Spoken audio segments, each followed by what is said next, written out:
네, 오늘은 설교라기보다는 좀 강의라고 생각하고 좀 들어주시면 감사하겠습니다. 작년 2024년도는 저에게 좀 개인적으로 특별한 해였습니다. 제가 사역을 시작한 지 꼬박 40년째가 되던 해였습니다. 그렇게 안 보이지만 그렇습니다. 성경에 보니까 40이라는 숫자가 좀 특별한 의미를 지닌 것 같더라고요. 그래서 저도 근처 수양관에서 혼자 퍼스널 리트릿을 가졌습니다.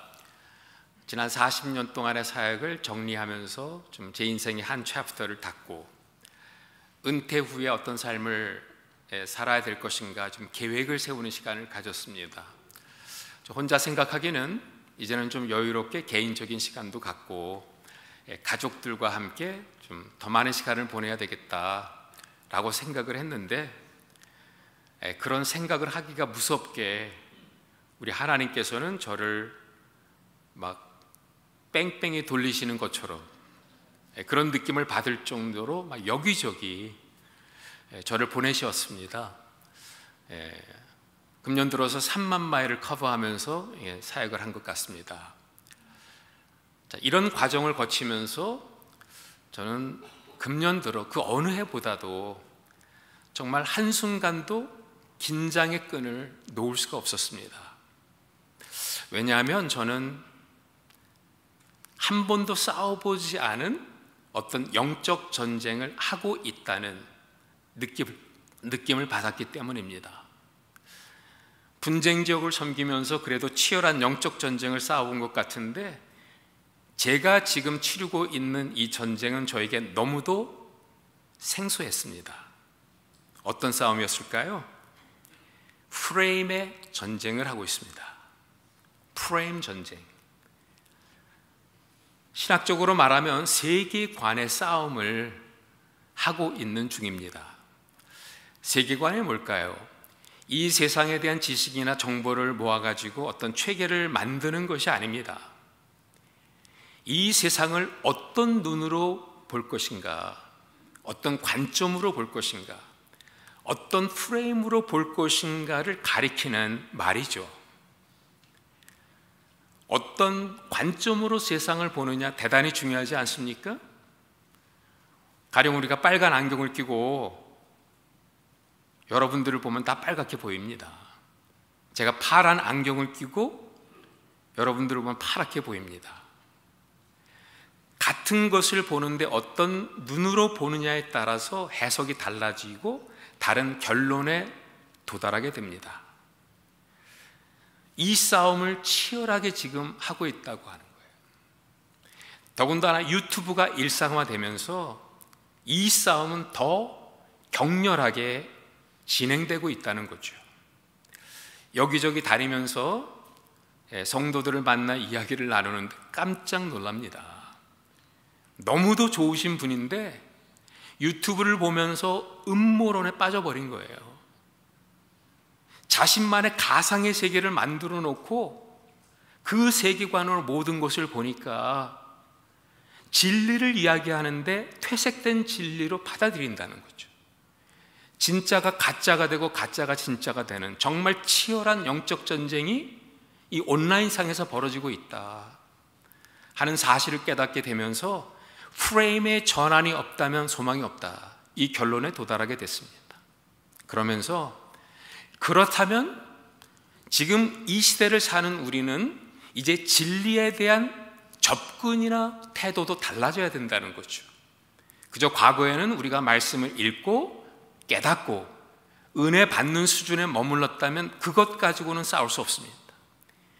이제는 말씀 안에서 이 말씀이 우리에게 형성해 주는 세계관으로 무장하고 그 세계관을 가지고 이 세상 속에 들어가서 그야말로 일터에서 일상을 살아가지 않으면 프레임 싸움에서 이긴다는 보장 없습니다. 자, 선교 마찬가지입니다. 저도 목회를 했습니다. 제가 목회할 때만 해도 그저 교회에서 좋은 선교 프로그램 만들어서 성도들로 하여금 동참시키고 그 선교에 직접 참여할 수 있는 기회를 주니까 저절로 선교의 바람이 일어납니다. 지금 그게 될까요? 전혀 되지 않습니다. 전혀 다른 시대에 우리가 살고 있다는 거예요.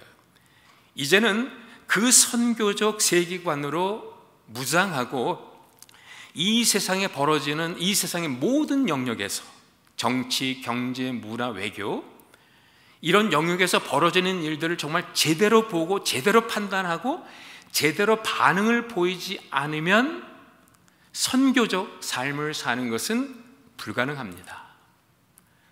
자, 그런 차원에서 제가 오늘 에베소서를 준비한 것입니다. 이 시대에 우리가 반드시 읽고 숙지해야 되는 말씀 하나가 있다면 저는 에베소서라고 생각해요. 왜냐하면 에베소서에서 사도 바울은 자신이 평생을 품고 있었던 선교적 세계관을 우리에게 가감없이 드러내 보여주고 있기 때문이에요. 겉에서 보면 아주 정교한 바울 신학을 잘 나열해 갖고 우리에게 교리서를 하나 남긴 것 같죠? 그렇지 않습니다. 내용은 물론 그렇습니다만 그 교리를 감싸고 있는 프레임을 보면 이건 철저하게 선교적 세계관에서 쓰여졌다는 것입니다. 자, 한번 예를 들어 볼까요? 구원이 무엇이냐? 사도 바울은 1, 2장에서 구원은 하나님께서 우리에게 주신 선물이다 이야기합니다. 구원이 무엇인가 라는 질문에 대해서는 정확하게 이렇게 우리에게 가르쳐 줍니다. 근데 그것으로 충분한가? 그렇지 않다는 거예요. 사도 바울은 구원이 무엇인가라는 질문을 하고 나서 우리에게 또 다른 질문 하나를 던집니다.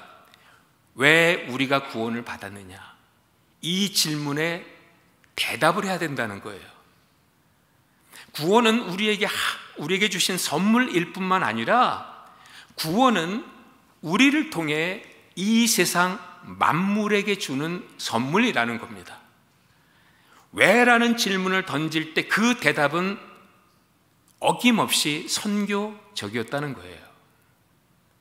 오늘 본문을 읽어보니까 오늘 본문에서 사도 바울은 교회론을 말하고 있죠. 교회는 무엇인가? What is 이라고 하는 질문을 던지죠. 교회는 그리스도의 몸입니다. 만물을 충만케 하시는 이의 충만함이 거하는 곳입니다. 우리가 함께 지어가는 성전입니다. 교회가 무엇이냐라는 질문에 정확하게 이렇게 대답을 합니다. 그러나 그것으로 충분한가? 바울은 그렇지 않다고 이야기합니다. 그 다음에 우리에게 질문하죠. 왜 교회가 세워졌느냐는 거예요. 저는 에베소서를 읽으면 이 뒤에서 사도 바울이 저에게 끊임없이 그런 질문을 던지는 음성을 들어요. 여러분 들리십니까? 저는 들립니다. 오늘 본문 말씀을 통해서 사도 바울은 우리에게 이렇게 질문하는 것 같습니다. 한번 보겠습니다. 교회가 있어 선교가 시작된 것인가?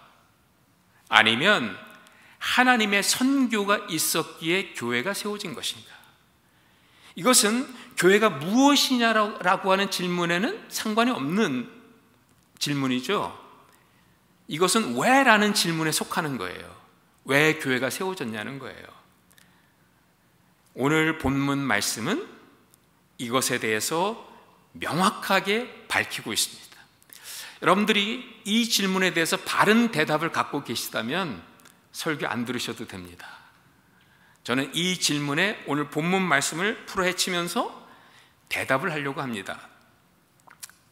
자, 본문 말씀은 사도 바울의 에베소 교회를 향한 중보 기도의 결론 부분에 해당하는 말씀이죠. 전반부는 제가 싹 건너뛰었습니다. 왜냐하면 제가 전반부는 이미 몇 년 전에 설교했습니다. 그래서 더 이상 안 할 겁니다. 그런데 그 기도의 결론 부분에서 사도 바울은 한 가지 주제를 딱 정해가지고 그 주제를 강조하면서 6장까지 끌고 가요. 그 주제가 뭘까요? 그 주제는 하나님의 능력입니다. 그 능력이라는 단어를 여러 단어로 쓰고 있는데 다이너마이트, 두나미스, 능력의 강도죠. 에네르게이아, 그 능력의 익스텐션, 범위, 다양한 단어를 써가면서 능력을 얘기하는데 그 능력이 도대체 뭐길래? 그리스도 안에 일어난 사건이죠. 바로 하나님께서 말할 수 없는 힘의 위력으로 그리스도를 죽은 자 가운데서 살리신 그 능력입니다. 부활의 능력인 거예요. 자, 그런데 이상하게도 사도 바울은 이 부분을 아주 조심스럽게 단어를 선택해서 아주 정교하게 이 말씀을 기록하고 있다는 거죠. 그래서 잘 보셔야 합니다. 제가 묻겠습니다. 하나님께서 예수님을 죽음에서 살리셨습니까? 아니면 죽은 자 가운데서 살리셨습니까?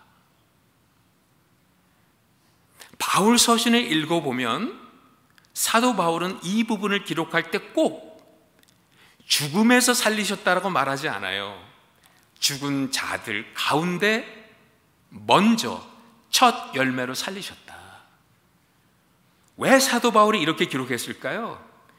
이 표현 속에는 사도 바울의 아주 중요한 종말 사상이 담겨 있기 때문에 그런 거예요. 유대인들이나 바리새인들의 세계관에 의하면 사도 바울도 바리새인이었으니까 마지막 때가 되면 악한 이 세대를 끝내시고 새 시대를 연다는 믿음을 갖고 있어요. 그때 어떤 일이 벌어지느냐? 대대적인 성령의 강림이 있다고 하죠. 남녀노소 자유인 종 할 것 없이 성령 충만을 받는 사건이 벌어져요. 그뿐만 아니라 대규모의 죽은 자의 부활이 일어나요. 자, 사울의 입장에서 봅니다. 대규모의 부활도 없었어요. 대대적인 성령 강림도 없었던 것 같아요. 그런데 예수님을 믿는 사람들이 광장에 나와서 새 시대가 왔다고 막 선포하는 거예요. 사울의 입장에서 보면 미친 겁니다. 그래서 미친 그리스도인들을 잡아 가두기 시작한 거예요. 그래도 분이 풀리지 않아서 사울은 다메섹까지 가서 기독교인들을 잡아 가두겠다는 결심으로 집을 나서죠. 다메섹 도상에서 정말 부활하신 예수님을 만나면서 뒤집어져요. 여러분, 우리는 이 사건을 너무도 당연하게 받아들입니다. 사울이 바울 대 기독교의 역사를 바꾼 사건이라고 전혀 거부감 없이 받아들여요. 그러나 사울의 입장에서 본다면 이 사건은 그의 마음속에 커다란 의문을 제기한 사건이죠. 왜요? 분명히 예수님은 살아나셨어요. 얼굴을 보니까 십자가 못 박혀 돌아가신 그분이에요. 예수님이 살아나셨다고 하는 것은 마지막 새 시대가 시작됐다, 이 사실은 분명히 알겠는데 에스겔에서 다니엘에서 예언했던 대규모의 부활 사건은 어떻게 된 거냐? 일어나지 않았잖아요. 고민하기 시작한 겁니다.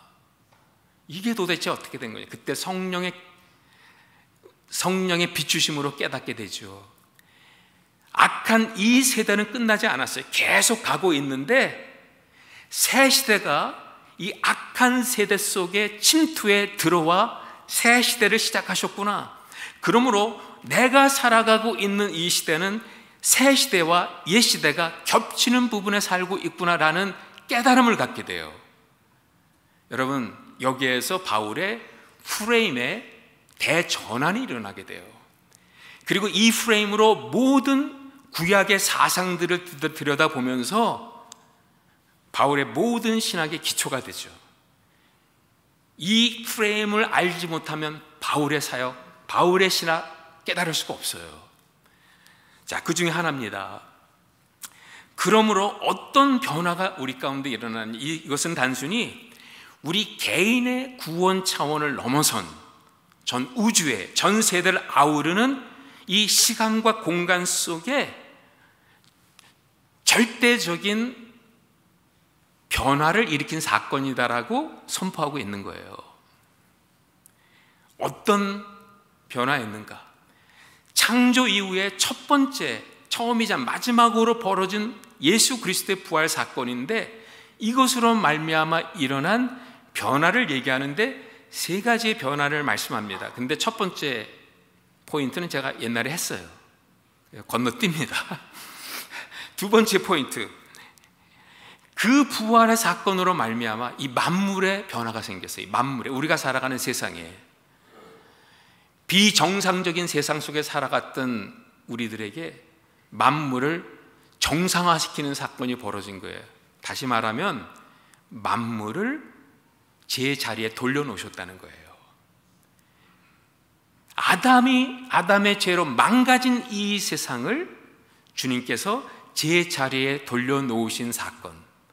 그러므로 우리 교회가 놓여 있는 이 만물의 중심에 이제 하나님의 질서가 들어오기 시작했다, 이런 의미를 우리에게 말씀하고 있는 거죠. 자, 22절 말씀이 그 내용을 우리에게 말씀하고 있습니다. 22절 말씀 같이 한번 읽겠습니다. 특별히 제가 영어 성경을 같이 여기서 좀 이렇게 비교하고 대조하고 있습니다. 22절 중요한 말씀이니까 같이 한번 읽어보겠습니다. 읽겠습니다. 시작.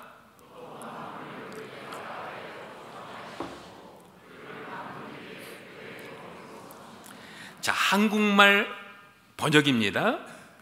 한국말 번역은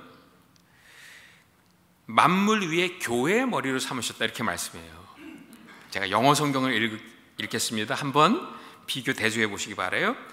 He has put all things under his feet and has made him the head of all things for the church. 조금 다르지 않습니까? 아니, 조금 다른 정도가 아니라 너무 달라요. 고민이 되는 겁니다. 어떤 성경이 맞아요? 첫 부분은 똑같아요. 하나님께서 예수님을 죽은 자 가운데 살리신 이 사건은 어떤 변화를 가져왔느냐? 예수님을 만물 위에 두셨다는 거예요. 만물을 그 발 아래 두셨다는 거예요. 즉 만물이 마땅히 있어야 되는 그 자리에 다시 돌려놓으셨다는 거예요. 근데 거기에 그치지 않고 만물 위에 교회의 머리가 되셨다, 한국말은. 근데 영어 성경은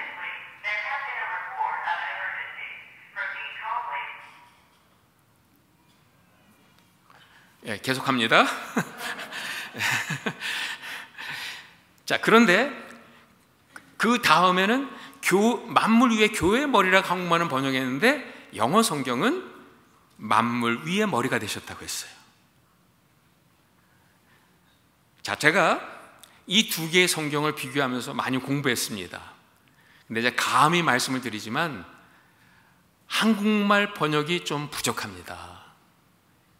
영어 성경 다 뒤져보세요. 어떤 영어 성경도 교회의 머리라는 표현을 쓴 적이 없어요. 제가 영어 문장을 그대로 순서대로 읽어보면 이렇게 읽을 수 있습니다. 하나님은 모든 만물을 그의 발 아래 두시고 그를 만물 위에 교회의 머리로 삼으셨습니다.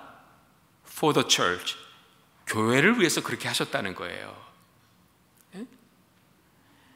즉 예수님께서 만물을 제자리에 두셨을 뿐만 아니라 만물 위에 머리가 되셔서 만물을 통치할 수 있고 다스릴 수 있고 경영할 수 있는 그 권한을 다시 찾아내셨다는 거예요.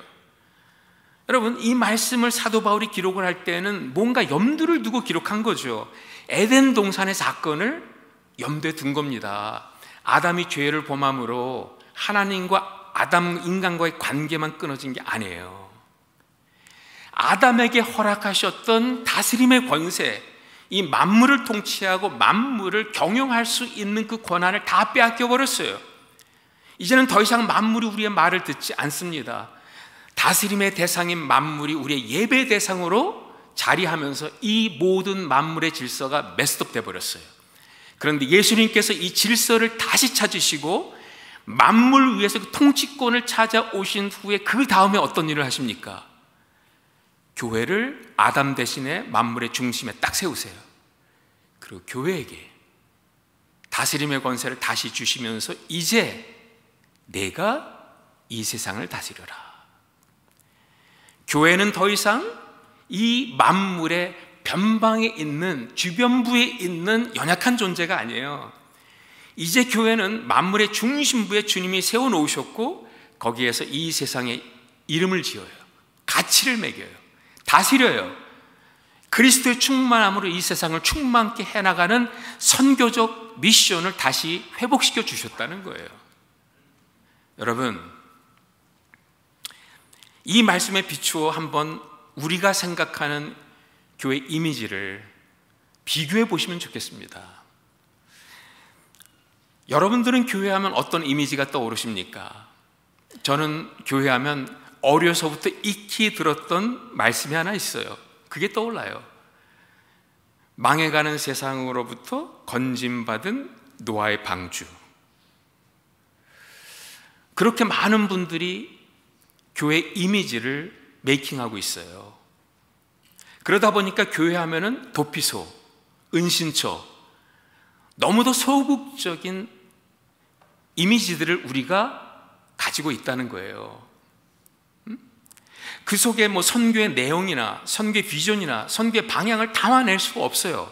그러다 보니까 교회를 시작을 하면서 선교하고 싶으면 그 앞에다가 뭐뭐 선교교회 이러잖아요. 선교교회. 저는 정말 선교 자체가 우리 교회 사역이 되는 교회를 하고 싶어가지고 아예 앞에 다 빼버리고요. 제가 교회 개척할 때 그냥 미션 커뮤니티 처치 이렇게 이름을 줬습니다. 잘 줬을까요? 지금 생각해보면 어리석었다. 왜 그런지 아세요? 에클리지아라고 하는 이 원어를 찾아보니까 여러분, 이거는 기독교인들이 만들어낸 언어가 아니에요. 그 당시에 도시에서, 특별히 시청에서 아주 자주 사용되었던 언어였습니다. 시청을 보면 그 시청에 브레인 역할을 하는 부서가 있잖아요. 그 시 전체를 설계하고 기획하는 시티 카운슬 모임이 있습니다. 그 모임에서 청사진을 만들고 그에 따라서 인프라도 만들고 도시 개발을 해 나가죠. 그 부서를 가리켜서 뭐라고 불렀을까요? 에클레시아. 그게 교회예요.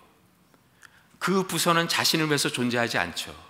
시리 전체를 품고 이 전체를 바꾸어 나가는 그 일에 브레인 역할을 했다는 거예요.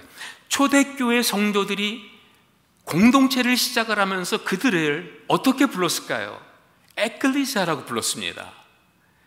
세상에서 사용되었던 그 언어를 똑같이 어답트해서 그들을 스스로 우리는 교회다 이렇게 불렀다는 거예요.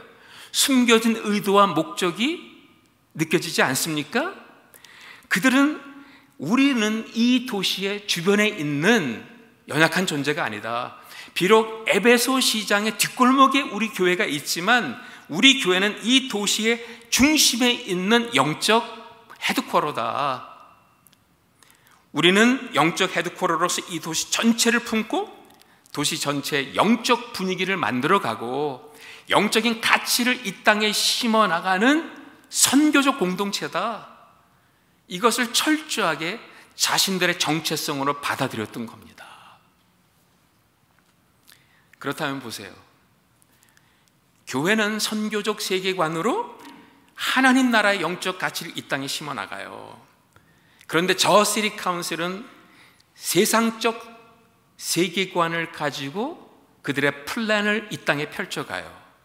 그 사이에 프레임 전쟁이 없을까요?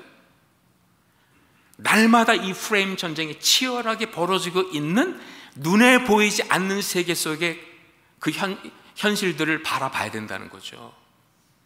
우리가 살아가는 이 미국 사회 다 기독교적일까요? 청교대 이념이 아직도 남아있을까요? 그러면 오산입니다. 여러분들은 어떻습니까? 오늘 우리 미국 사회에 벌어지는 이 모든 사건들을 선교적 세계관으로 보고 계십니까? 한번 스스로에게 도전해 보시기 바랍니다. 지금 선교하는 저희들의 입장에서는 이 관세 전쟁이 큰 이슈입니다. 근데 여러분들은 그 관세 전쟁을 선교적 세계관으로 보십니까? 아니면 자본주의적 세계관으로 보십니까? 제 친구들 중에 은퇴한 친구들이 적지 않습니다. 만나서 이야기를 나눠보면 모든 이야기의 화두가 뭔지 아십니까? 관세 정책은 곧 남보의 남보. 물가가 얼마나 오를 것이냐, 내 은퇴연금 401k의 어카운트가 얼마가 줄어들었는가, 이런 얘기만 계속하고 있는 거예요. 예, 그런 얘기 할 수 있죠. 그래도 한 번쯤은 선교적 세계관을 가지고 이 사건을 들여다 봐야 되잖아요. 그 누군가에게는 지금 이 사건으로 인해서 선교의 문이 좁아지고 있어요. 닫히고 있어요. 적어도 우리가 교회를 다니는 성도라면 그 부분을 끌어안고 기도해야 되지 않을까요? 여러분, 우리가 살아가는 이 자본주의 사회, 이 자본주의 사회의 가장 중요한 가치는요, 이건 제가 한 얘기가 아니고 사회학자들이 한 얘기입니다. 소비주의예요. 소비주의, consumerism. 소비주의가 뭘까요? 소비주의라고 하는 것은 모든 것을 숫자로 가치를 매기는 거죠. 모든 것의 가치는 숫자다. 얼마짜리냐, 브랜드의 가치, 어떤 차를 타느냐. 그렇잖아요. 우리가 이사를 갔어요. 그러면 제일 먼저 얼마짜리 집이냐고 묻잖아요. 얼마든지 그렇게 할 수가 있어요.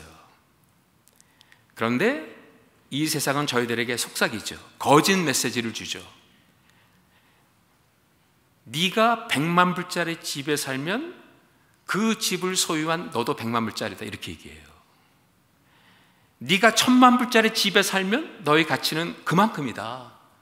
그러면 내가 정말 힘들게 매일매일 일하면서 아파트, 조그만 원베드룸, 투베드룸 아파트에 산다면 거꾸로 나는 그 정도의 가치밖에 안 되는 겁니다.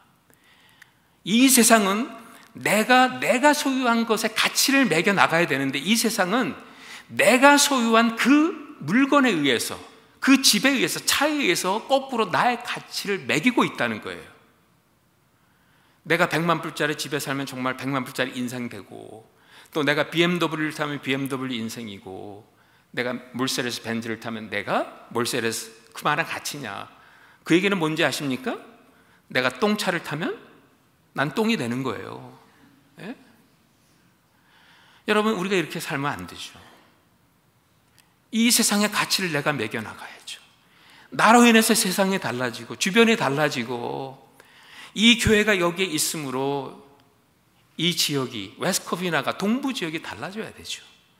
세상에 의해서 가치가 매겨지는 우리 교회가 아니라 우리가 세상의 가치를 매겨나가야 된다 하는 겁니다. 1980년대 이 세계에서 가장 부자가 누구였는지 아십니까? 월마트를 만드신 세뮤얼 월튼이었죠. 그분이 세계 최고 부자라는 기사가 떴어요. 그때 알칸사스의 그 동네 사람들이 다들 깜짝 놀랐다고 합니다. 아무도 그분이 세계 최고의 부자인지 몰랐다는 거예요. 왜냐하면 그분은 도요타 픽업 트럭을 몰고 근처에 있는 커피숍에 가서 도넛 먹고 커피 마시고 신문 보고 집으로 갔던 그분이었다는 거예요. 그리고 나서 그 다음날 어떤 일이 벌어졌는지 아십니까? 도요타 픽업 트럭이 동이 났습니다. 그때까지만 해도 도요타 픽업 트럭은 트럭 중에서 가장 후진 픽업 트럭이었어요. 그런데 세계 최고 부자가 그 자동차를 타니까 그 자동차의 가치가 달라져요. 도요타 픽업 트럭이 아니죠. 세계 최고 부자가 타는 차. 여러분, 우리가 그만큼 못합니까? 하나님 나라 백성인데 내가 어떤 자동차를 타면 그 차가 천국 가는 리무진이 돼야 되는 거예요. 내가 하나님 나라 백성이면 내가 사는 그 집이 하늘나라 돼야 되는 거예요. 많은 경우에 우리는 이것을 놓치고 산다는 거예요. 자, 사랑하는 성도 여러분, 제가 너무 심하게 얘기했나 봅니다. 네, 저도 그렇게 잘 살지는 못하지만 우리 다 같이 잘해서 좀 나로 인해서 세상의 가치를 매겨나가는 그래서 이 세상에 달라지는 놀라운 축복이 있게 되기를 바랍니다. 자, 두 번째 포인트는 만물의 질서를 제자리에 돌려놓으셨을 뿐만 아니라 이제는 만물을 충만케 하는 그 일을 교회를 통해서 시작하셨습니다. 첫 번째 포인트는 그럼 정체성에 관한 것이고, 이 두 번째 포인트는 사역에 관한 거예요. 만물을 충만케 하는 그 일을 그리스도의 충만으로 채워나가라, 사역이에요. 근데 이 사역을 가만히 들여다보면 어디서 많이 본 거예요? 하나님이 우리에게 그레이트 커미션을 주기 전에, 지상 명령을 주시기 전에 먼저 주셨던 명령이 있었죠. Cultural Mandate, 문화 명령을 주셨어요. 하나님께서 아담을 창조하시고 말씀하십니다. 너는 생육하고 번성하고 땅에 충만하라. 땅에 충만하라. 땅의 모든 것들을 다스리라고 말씀해 주셨죠. 근데 아담은 그 일을 감당하지 못했어요. 왜 그랬을까요? 하나님께서 허락해 주신 하나님의 형상을 제대로 사용하지 못했어요. 그 형상을 가지고 땅을 다스렸어야 되는데, 충만하게 채워 나갔어야 되는데, 그것 가지고 높아지려고 했죠. 군림했죠. 하나님처럼 되려고 했죠. 그래서 망가졌어요. 하나님께서 다시 그 문화 명령을 리뉴시켜, 재개시켜주는 장면입니다. 아담 대신에 누구를 세우셨죠? 교회를 세우셨어요. 아담에게 주셨던 하나님의 형상 대신에 교회에 뭘 주셨죠? 그리스도의 충만함을 주셨어요. 그리고 교회에게 그 충만함으로 만물을 충만하게 채워나가라, 이 명령을 주신 겁니다. 여기서 우리는 실패하면 안 되겠죠. 그러려면 아담의 그 실패 케이스를 잘 공부하셔야 돼요. 아담은 하나님의 형상이 뭔지를 몰랐고 그걸 잘못 사용해서 실패한 겁니다. 그렇다면 우리가 실패하지 않으려면 그리스도의 충만함을 제대로 알고 깨닫고 적용해야 되는 거죠. 자, 그렇다면 그리스도의 충만이 뭐예요? 여러분들이 생각하는 그리스도의 충만은 뭡니까? 이 충만이 뭔지를 모르면 엉뚱한 것으로 세상을 채울 수밖에 없어요. 그걸 알아야 채우잖아요. 에베소서는 그리스도의 충만함이 무엇인지를 처음부터 끝까지 계속 밝히고 있다는 거예요. 한 번, 두 번 읽어보면 깨닫게 됩니다. 그리스도의 충만에 하나의 공통 분모가 있어요. 그 공통 분모는 갈라졌던 두 관계가 하나가 되는 것이 충만이에요. 제가 한 얘기가 아닙니다. 모든 충만의 본질은 갈라진 게 하나가 되는 거예요. 사도행 2장은 어떻고요? 성령님이 이 땅에 임했을 때 120문도가 성령 충만을 받아요. 그러자 하나님께서 허락해 주신 방언으로 말하기 시작하는데, 우리의 방언이 아니라 외국말이었어요. 왜 외국말이었을까요? 그 자리에 세계 각국의 모든 언어권이 다 모여 있었거든요. 근데 그들이 자신들의 언어로 한 자리에서 한 복음을 듣기 시작했어요. 이게 충만이에요.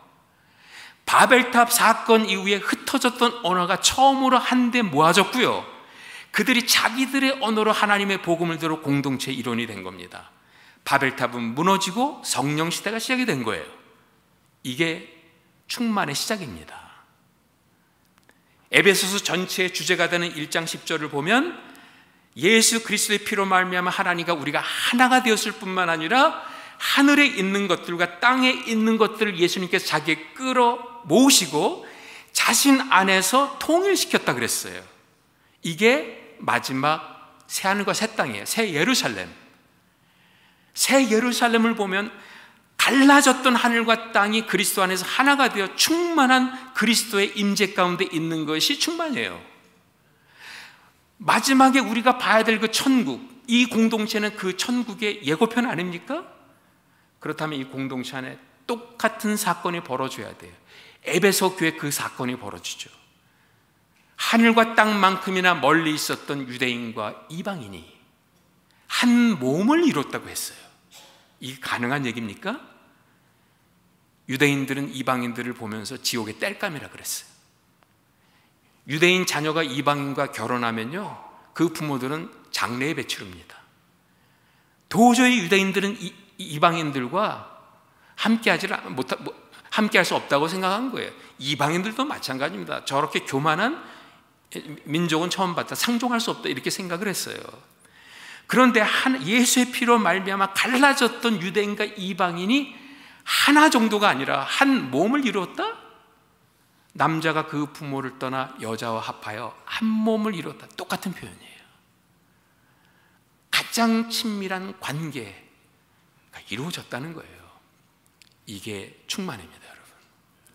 5장에 가보면 너희는 술 취하지 말라, 이는 방탕한 것이니 성령의 충만을 받으라 하고, 그 충만한 성령 충만 받은 교회의 모습을 그리고 있잖아요. 거기에 세 개의 중요한 관계가 설정이 돼요. 전부 수직적인 관계로 맺어진 파워 스트럭처입니다. 남편 밑에 아내, 아빠 밑에 아들, 주인 밑에 종. 전부 수직적인 관계에서 당시에 대표적인 수직적인 관계. 근데 그리스도 안에서 피차 복종하라, 수직적인 관계가 수평적인 1대1의 관계로 변했어요. 이게 충만인 거예요. 더 이상 이제는 수직적으로 누가 지시하고 지시를 받고 지배하고 지배를 받고 이 관계가 아니라는 거예요. 서로 돕고 사랑하는 관계로 변한, 이게 충만한 공동체의 모습입니다. 가장 충격적인 그림은 그거죠. 귀족과 노예가 같이 하나님의 전신갑주를 입습니다. 말이 됩니까, 여러분? 귀족과 노예가 투구를 쓰고, 구원의 투구를 쓰고, 의의 흉배를 입고, 진리의 허리띠를 띠고, 믿음의 방패를 가지고 복음에 준비된 평화의 신발을 신고 성령의 검을 들고 있는데, 충격적인 그림이죠. 로마인들에겐 이거는 있어서는 안 되죠. 그들이 가장 두려워하는 것은 노예가 칼을 들었다는 거예요. 반란이에요. 그런데 그 칼 끝을 보니까 주인을 향하고 있지 않아요. 공중 권세를 잡은 사단에게 향하고 있어요. 귀족들을 보니까 귀족들도 똑같이 공중 권세를 잡은 자를 향해 칼을 겨누고 있어요. 같이 군복을 입고 같이 칼을 들고 진지를 구축하고 전시태세를 갖추고 있는 이 모습이 뭐냐? 충만한 교회인 것입니다. 여러분, 엉뚱한 데서 그리스도의 충만을 찾지 마십시오. 갈라졌던 관계가 그리스도 안에서 하나가 되는 것이 충만인 줄 믿습니다. 서로 반목하고 질시하고 등을 돌렸던 그 관계가 그리스도의 피로 말미암아 한 테이블에서 예수의 살과 피를 나누는 형제 자매가 된 그 지점이 바로 그리스도로 충만한 자리인 줄로 믿습니다. 여러분, 이런 그리스도의 충만함이 거하는 여기에 바로 선교의 모판이 형성이 되는 거죠. 우리 모판을 가지고 나가는 거예요. 단기 선교를 가는 겁니다. 거기에 그대로 신고 오면 그곳에 하나님의 나라가 임할 줄 믿습니다. 자, 그렇다면 결론을 짓겠습니다. 중요한 질문이죠. 그럼 어떻게 충만받을 수 있어요? 예? 그리스도로 충만한 이 공동체, 이거는 공동체적인 겁니다. 그러면 여러분, 이 공동체 충만을 위해서 나 하나가 해야 될 일은 없냐는 거예요. 예? 이것에 대해서 5장에 얘기합니다. 술 취하지 말라, 이는 방탕한 것이니 여러분 한 사람 한 사람이 성령의 충만을 받으라. 명령입니다. 해도 되고 안 해도 되고가 아니라 명령형으로 성령 충만을 받으라. 성령 충만한 나 하나하나가 그리스도의 충만을 만드는 거예요.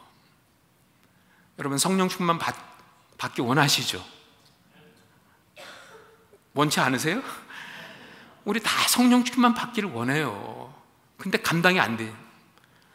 과연 될까, 이런 마음이 있지 않습니까? 그런데 성령 충만 받을 수 있습니다. 정말 우리가 기도하고 바라면 받을 수 있어요. 제가 마지막으로 예를 하나 들겠습니다. 좀 용서하고 들으시기 바랍니다. 이 포인트를 전달하기 위해서 이런 무리한 예를 듭니다. 제 친구 중에 젊은 시절에 정말 여자들한테 인기가 좋았던 형제가 있어요. 운동도 잘하고 공부도 잘하고 게다가 음악도 잘해요. 그러니까 이 여자들의 로망이었었습니다. 이 친구의 문제는 미국에 오래 살아가지고 여자친구가 자주 바뀌어요. 전혀 부담 없이 뭐 몇 개월마다 한 번씩 데이트 상대가 바뀝니다. 근데 그 형제를 본 우리 후배들이 너무나 부러워하는 겁니다. 그 중에 한 녀석이 저한테 오더니, 형, 나는 저 선배님이 너무도 부러워. 나뿐만 아니라 모든 친구들이 부러워한다는 거예요. 어떻게 저렇게 여자한테 인기가 좋을 수 있느냐. 그러면서 이 친구가 이렇게 얘기합니다. 저 형을 보니까 성령으로 충만해야 되는데 저 형은 여자로 충만하다는 거예요. 근데 그게 부럽다는 거예요. 그게 성령 충만보다 여자 충만한 그 선배가 부럽다는 거예요. 제가 뭐라 그랬을까요? 그 형제는 여자로 충만한 게 아니야. 여자로 충만하면 사랑의 대상이 하나여야 돼. 계속해서 데이트 상대가 바뀌어야 되는 그 형제의 마음은 여자로 충만한 게 아니라 여자로 목마른 거야. 그렇지 않습니까, 여러분? 성령 충만을 원하세요? 왜 성령 충만이 우리 가운데 임하지 않을까요? 사랑의 대상이 너무 많아요. 여러 사랑의 대상으로 갈라진 우리의 마음에는 성령이 거할 수 없습니다. 성령님은 센시티브 하신 분이세요. 갈라진 관계, 갈라진 마음에 임하지 않으세요. 그런데 그 갈라진 나의 사랑의 대상이 그리스도 안에서 다 해결이 돼가지고 나의 사랑의 대상이 한 분 예수 그리스도에게 모아질 때 성령님은 감동을 받으시고 우리 가운데 오셔서 충만하게 거해 주시는 겁니다. 삼각형의 신비를 생각해 보세요. 꼭대기에 예수님이 계세요. 양옆에 저와 아내가 있어요. 서로 아무리 가까워지려 해도 가까워질 수 없어요. 그런데 나 하나가 그리스도 한 분 바라보면서 주님 앞에 다갔어요. 그분의 품 안에 안겨요. 그분의 품에서 예수님의 음성도 듣고 그분의 숨결도 느끼고 그분의 호흡을 경험해요. 그 예수 그리스도의 가슴 안에 내가 함께 거하면서 서로 마주 볼 때 옆에를 보니까 우리 아내도 있더라고요. 여러분, 그것이 바로 공동체 충만입니다. 나 하나의 성령 충만으로 시작되는 줄 믿습니다. 이제 주님 한 분 사랑함으로 성령 충만 받고 성령 충만한 우리 모두가 다 그리스도로 충만한 교회를 이루어 이 만물을 충만케 해나가는 놀라운 역사를 베풀어 가시기를 주님의 이름으로 축원합니다. 우리 그날을 고대하며 주여 아멘 어서 오시옵소서. 이제 기도하겠습니다.